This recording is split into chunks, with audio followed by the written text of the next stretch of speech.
আসসালামু আলাইকুম ওরহমতুল্লাহি ওবরাকাতু। সম্মানিত দর্শক, আপনাদের মাঝে আরও একটি নতুন ভিডিও নিয়ে হাজির হলাম আমি মোহাম্মদ সিয়াম ভদ্র। সম্মানিত দর্শক, এই ভিডিওর ভিতরে আপনারা যে শোল মাছগুলো দেখতে পারবেন, এই শোল মাছগুলো হলো আমার এবছরের একদম শেষের যে পোনাগুলো ছিল সেই পোনাগুলো। মূলত এই পোনাগুলো আমি বিক্রি করেছি আমাদের প্রিয় জামাল ভাই। উনি এর আগেও পোনা নিয়েছে, তো ওনার পুকুরে সেচ দেওয়ার পরে ওনার পুকুর থেকে শোল মাছ বের হয়ে গেছে। সেই বের হয়ে যাওয়ার পরে পোনার পরিমাণ কমে যাওয়ার কারণে বাকি যে পোনাগুলো আমার কাছে ছিল সেই পোনাগুলো নিয়েছে। এখানে হলো মানে পোনা আপনারা জানেন যে সব এক ক্যাটাগরি থাকে না, এখানে 2-3 ক্যাটাগরি থাকে। তো এখানে আপনারা যে পোনাগুলো দেখতে পাচ্ছেন এটা কিন্তু আমার হাপার ভিতরে এই পোনাগুলো বড় হয়েছে। আপনারা কিন্তু দেখতে পাচ্ছেন এটা হলো মাঝারি, এটা কিন্তু মাঝারি টাইপের পোনাটা। এখন যে বর্তমানে পোনাটা দেখছেন এটা মাঝারি, আর এই যে পোনাটা দেখতেছেন এই পোনাটা হলো এটাও মাঝারি পোনা, মোটামুটি বিলাস্ত আর বিলাস্তর উপরে। আর এখন বর্তমানে আপনারা যেটা দেখতেছেন আমার যে বড় শোল মাছগুলো ছিল, যেখানে আমি মাছ বিক্রি করার পর আমি ওখানে 1 কেজির উপরে শোল মাছ আমি রেখে দিয়েছি। ওখানে প্রায় 500 প্লাস মাছ আমি রেখে দিয়েছি 1 কেজির উপরে, যেটা সামনে বছর ব্রুট মাছ হিসেবে আমি কাজ করব। এবং কি 1 কেজি, আপনারা জানেন যে 1 কেজির উপরে যে মাছগুলো সেগুলোর দাম কিন্তু একটু ভালো পাওয়া যায়। সেই হিসাব করে আমি 500 পিস মাছ বড় করেছি। ওটা আমি 1.5 কেজির কাছাকাছি আমি মাছগুলো নিব।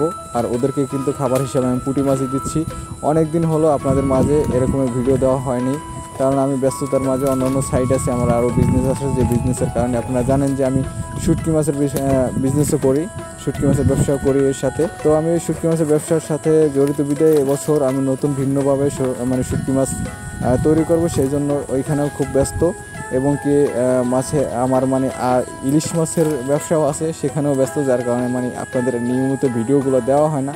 কিন্তু এই না যে আমি শোল মাছ চাষে আপনাদের ভিডিও দিচ্ছি না, ভিডিও আমি শোল মাছ চাষ করি না, এটা কিন্তু মোটেও না, এটা কেউ কিন্তু ভাববেন না। কারণ শোল মাছ চাষটা হলো আমার সবচাইতে মাছের জগতে সবচেয়ে প্রিয় একটা চাষ, এটা হলো শোল মাছ চাষ। আর এই শোল মাছ চাষ যে করবে ইনশাল্লাহ আশা করি সেই শোল মাছ চাষ থেকে আর মানে বের হওয়ার মতো কোনো চান্স নেই। কারণ এতে যে কি একটা আনন্দ এবং কি এদের সাথে যে কত বড় একটা মহব্বত তৈরি হয়, সে শোল মাছ চাষ করলে অবশ্য বুঝবে, শোল মাছ চাষের আগে সে এটা বুঝবে না। আর আলহামদুলিল্লাহ বেশ একটা প্রফিট নামে এই শোল মাছ চাষে।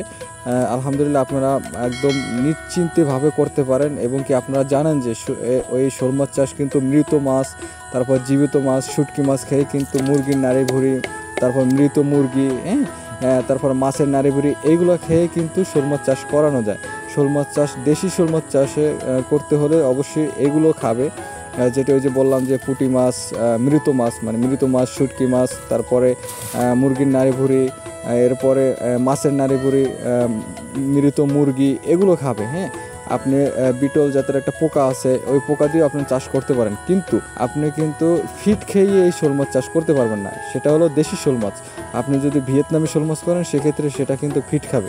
আর আপনারা জানেন যে ভিয়েতনামি শোল মাছের বাজার চাহিদা এবং কি দেশি শোল মাছের বাজার চাহিদা কিন্তু আকাশ পাতাল ডিফারেন্স আছে, আপনারা সবাই জানেন। এবং কি আমিও মানে আমি না, শুধু যারা এই শোল মাছ চাষ করেন, মাছ জগতে আছেন, সবাই জানেন যে ভিয়েতনামের একটা শোল মাছ আছে, সেটার বাজার মূল্য কেমন, আর দেশি শোল মাছের বাজার মূল্য কেমন আমরা সবাই জানি।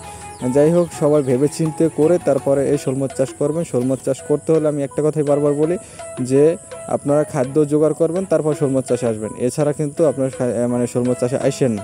হ্যাঁ, আর এই যে এইগুলো দেখতেছেন, এগুলো আসলে মূলত এই হাপা থেকে আমি তুলছিলাম। হ্যাঁ, যে তুলে দেখছি যে মানে মাছের ক্যাটাগরিটা কীরকমের আছে।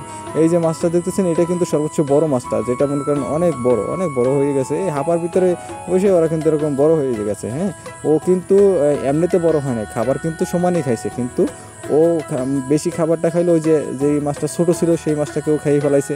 হ্যাঁ, এইভাবেই মনে করেন বড় হয়েছে। লাস্টে এই পোনাগুলো ছিল তো এক ভাইয়ের জন্য রেখে দিয়েছিলাম, কিন্তু উনি ভাই হলো আপনার এই যে বন্যা হলো ফেনীতে, ফেনীর কারণে, বন্যার কারণে উনি এই পোনাটা নিতে পারে নাই, যার কারণে আমি তাকে ওই পোনাটা দিনে এই পোনাটা আমার কাছে মানে থাইকে গেছিলো। পোনাটা থাইকে যাওয়ার কারণে আমি এরপরে আমাদের জামাল ভাই অনেক রিকোয়েস্ট করার পরে তাকে আমি দিচ্ছি।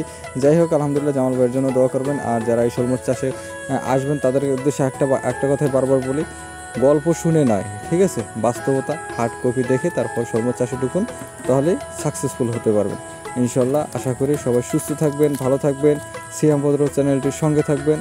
আসসালামু আলাইকুম ওয়া রাহমাতুল্লাহি ওয়া বারাকাতুহু।